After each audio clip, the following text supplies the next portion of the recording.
हाँ जी फ्रेंड्स, क्या हाल चाल। Welcome with Kritika Sao. तो गाइस, चबूतरा मैडम का एक ब्लॉग आया है जो सीरियसली में देख करके ऐसा लगा कि पिछले कुछ दिनों का जो इंसिडेंट हुआ था ना, वो घूम फिर के वापस आ गया। मतलब कहता है ना कि हमारी ज़िंदगी जो है वो राउंड एक सर्कल की तरह है। आप जहाँ से शुरू करोगे फिर से घूम फिर करके वहीं पर आ जाते हैं। इसका व्लॉग देखने के बाद मुझे बिल्कुल ऐसा ही लगा कि जो चीज़ें पहले हो चुकी है, जो चीज़ें इस मैडम साहिबा ने पहले कर चुकी है, वही ये दोबारा से कर रही है और वो राउंड सर्कल घूम के फिर से वापस आ गया है। आई नो कि बहुत सारे लोग मेरी इस बात को समझ नहीं पा रहे होंगे क्योंकि मैंने अभी तक क्लियर नहीं किया। मैं आगे पॉडकास्ट में इस बात को क्लियर कर रही हूँ कि मैं क्या कहना चाह रही हूँ और क्या देखा मैंने इसके व्लॉग में। ऐसा नहीं है कि बाकी लोगों को नज़र नहीं आया होगा, क्योंकि लोग अंधे तो नहीं है, लेकिन हाँ, कुछ अंधभक्त ऐसे हैं जिन्हें तो कुछ भी नज़र नहीं आता।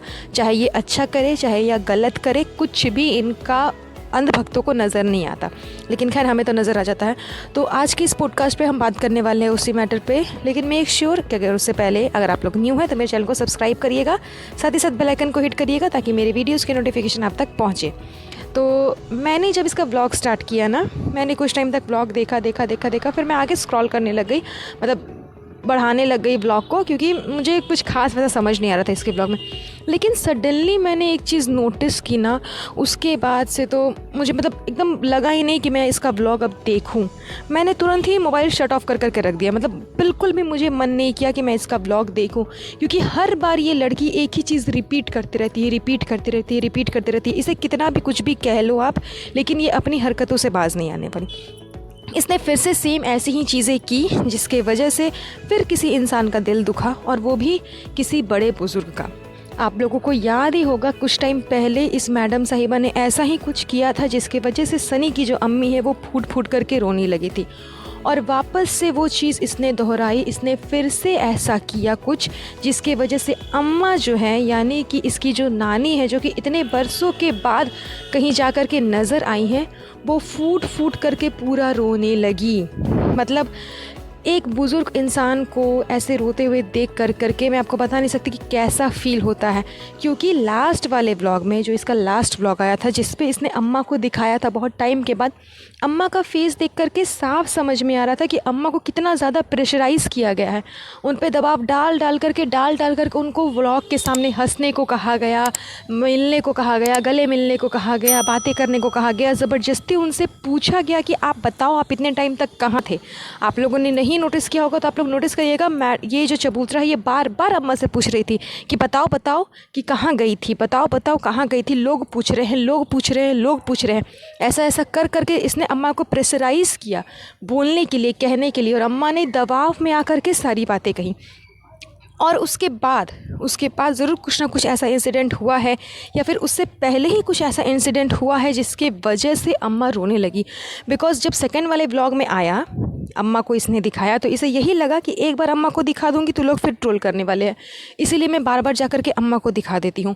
और अम्मा का रोने का कोई रीज़न भी नहीं बनता है, बिकॉज़ चबूतरा मैडम तो वहीं रहती है। अम्मा के घर से और चबूतरा के ससुराल में ज़्यादा डिफरेंस नहीं है, एक ही जगह पर रहती है। वो अगर इस वजह से भी रोती कि चबूतरा की याद आ रही है, चबूतरा चली जाएगी तो मन नहीं लगेगा, ये नहीं लगेगा, वो नहीं लगेगा, तो वैसे भी कोई मैटर नहीं है, क्योंकि चबूतरा और अम्मा के घर में ज़्यादा डिफरेंस नहीं है। वो कभी भी जा कर के अम्मा से मिल सकती है। लेकिन इन लोगों ने मतलब अम्मा पे इतना दबाव डाल करके रखा है, इस तरह से अम्मा को कर करके रखा है, इस तरह से उनसे बातें की है, इस तरह से अम्मा को प्रेशराइज़ किया है कि अभी वो मोहदा में है तो ये हाल है। और जनाब ने जिस हिसाब से कहा था कि अम्मा बहुत जल्दी मुंबई आएगी, जब अगर ये लोग ज़बरदस्ती अम्मा को मुंबई लेकर के जाएंगे सिर्फ़ और सिर्फ ट्रोलिंग से बचने के लिए, क्योंकि अम्मा के मुँह से कुछ ऐसी बातें निकल गई जो कि ना तो दीपिका मैडम चाहती थी कि किसी को पता चले, ना जनाब चाहते थे, ना ही उसका ख़ानदान इब्राहिम फैमिली में कोई चाहता होगा। बस इस रीज़न के वजह से ये लोग अम्मा के साथ में ऐसा बिहेवियर कर रहे हैं। तो जब अम्मा मुंबई जाएगी तब ये लोग क्या करेंगे, उनके साथ में कैसा बिहेव करेंगे। आई मीन बड़े बुज़ुर्ग और बच्चा, आप बड़े भी नहीं बोल सकते, बुज़ुर्ग और बच्चा का क्या है ना कि उनके मुंह से कब क्या निकल जाएगा पता नहीं, वो कब क्या कर देंगे वो पता नहीं चलता। क्योंकि बड़े जो होते हैं, बुज़ुर्ग जो होते हैं और बच्चा जो होता है, वो दोनों एक ही ये में आते हैं, एक ही कैटेगरी में आते हैं। बिकॉज़ उन दोनों को समझ नहीं रहती कि अब क्या करना है नहीं करना है। बुज़ुर्ग होने के बाद भी एक टाइम के बाद इंसान का मेमोरी जो है ना वो धीरे धीरे कम होने लग जाता है। सोचने समझने की शक्ति वो सब कम होने लगते हैं, उनके अंदर बचपना आने लग जाता है, तो वो बच्चों की तरह हरकत करने लग जाते हैं, बच्चों की तरह ज़िद करने लग जाते हैं। मे बी इसी रीज़न की वजह से या फिर इसी इंसिडेंट की वजह से, यही सब चीज़ों की वजह से अम्मा के मुंह से ये बातें निकल गई होंगी दीपिका मैडम के बारे में, उसकी बेटी के बारे में। बहुत लोग सोच रहे होंगे कि क्या बातें निकल गई दीपिका मैडम की बेटी के बारे में, कि उसकी पहले से एक बेटी है। हो सकता है ये बातें उनके मुंह से इसी रीज़न की वजह से निकल गई होगी। तो इस चीज़ की इतनी बड़ी सज़ा दी जाएगी उन्हें कि उन्हें एकदम टॉलरेट किया जाएगा, प्रेशराइज़ किया जाएगा, दबाव डाला जाएगा उनके ऊपर कि आपको सामने नहीं आना है, किसी से मिलना नहीं है, आपको अकेले पड़े रहना है। कुछ टाइम पहले ये चबूतरा के व्लॉग में आप लोगों ने देखा होगा कि अम्मा का घर भी बंद था। इस चबूतरा ने जाकर के दिखाया था कि अम्मा का घर बंद है, अम्मा वहाँ पर अब नहीं रह रही है। तो मतलब इतना ज़्यादा टॉलरेट किया गया कि अम्मा को मोहदा तक में रहने को नहीं दिया गया, क्योंकि नेहा फैज़ी के ब्लॉग में हमेशा ये सुनने को मिला है कि मोहदा जाइए, मोहदा जाइए, मोहदा जाइए, आपको सच्चाई पता चल जाएगी, मोहदा जाइए, सच्चाई पता चल जाएगी। तो इन लोगों ने मोहदा से भी अम्मा को हटवा दिया था, और अब जब इतने टाइम के बाद ट्रोलिंग से बचने के लिए अम्मा को ला करके दिखाया है, तो इतना प्रेशराइज़ किया है कि बेचारी अम्मा की आंखों से आंसू रुक नहीं पाए और वो फूट फूट करके रोने लगी। तो चबूतरा कर्मा आता है वापस। जिस तरह तुम्हारी भाभी जान का कर्मा वापस घूम फिर के उसके पास में आया है ना, उसी तरह तुम्हारा कर्मा भी घूम फिर करके तुम्हारे पास में आएगा। तुम जो इस तरह से अपनी सासू माँ को रुलाती हो, अपनी नानी को रुला रही हो, आखिर क्या रीज़न्स है इसके?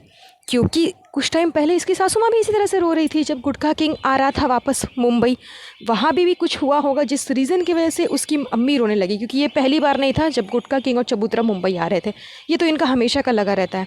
लेकिन ये लोग हरकतें कुछ ना कुछ ऐसे करते हैं ऑफ कैमरा जो कि सामने वाले को इतना तकलीफ़ दे देता है और इतना दर्द दे देता है ना कि वो एक पल के बाद अपने इमोशंस रोक नहीं पाता और व्लॉग में ही फूट फूट करके रोने लगता है। और आप लोगों ने देखा होगा कि व्लॉग पे जब अम्मा रो रही थी तो इस चबूतरा मैडम ने तुरंत वहाँ पे व्लॉग कट कर दिया, और कहीं पर भी इस बात का फिर जिक्र भी नहीं हुआ कि अम्मा रो रही थी व्लॉग में, ऐसा हुआ वैसा हुआ, कुछ भी नहीं, तुरंत वहाँ पर व्लॉग कट कर दिया गया। खैर, इसके बाद मैंने इसका आगे का व्लॉग नहीं देखा, मैं बस यहीं तक देख करके मैं चुपचाप शट डाउन हो गई। और फिर मैंने सोचा कि नहीं, इसके ऊपर एक पॉडकास्ट ज़रूर बनाना चाहिए। तो आप लोग प्लीज़ मुझे गाइस कमेंट करके ज़रूर बताइएगा अगर आप लोग में से किसी को भी कुछ भी पता होगा तो चलिए आज का ये पॉडकास्ट हम बस यहीं पर एंड करते हैं। चलिए आज का ये पॉडकास्ट यहीं पर एंड करते हैं। मिलती हूँ आपसे नेक्स्ट पॉडकास्ट पे। तब तक के लिए याद रखिए, मेक श्योर कि मेरे चैनल को सब्सक्राइब ज़रूर कर दीजिएगा, साथ ही साथ बेल आइकन को प्रेस करिएगा ताकि मेरे वीडियोस के नोटिफिकेशन सबसे पहले आप तक पहुँच सके। और ये पॉडकास्ट पसंद आया होगा तो इसे लाइक एंड शेयर ज़रूर कर दीजिएगा। तब तक के लिए अपना ध्यान रखें। Have a nice day. Bye bye.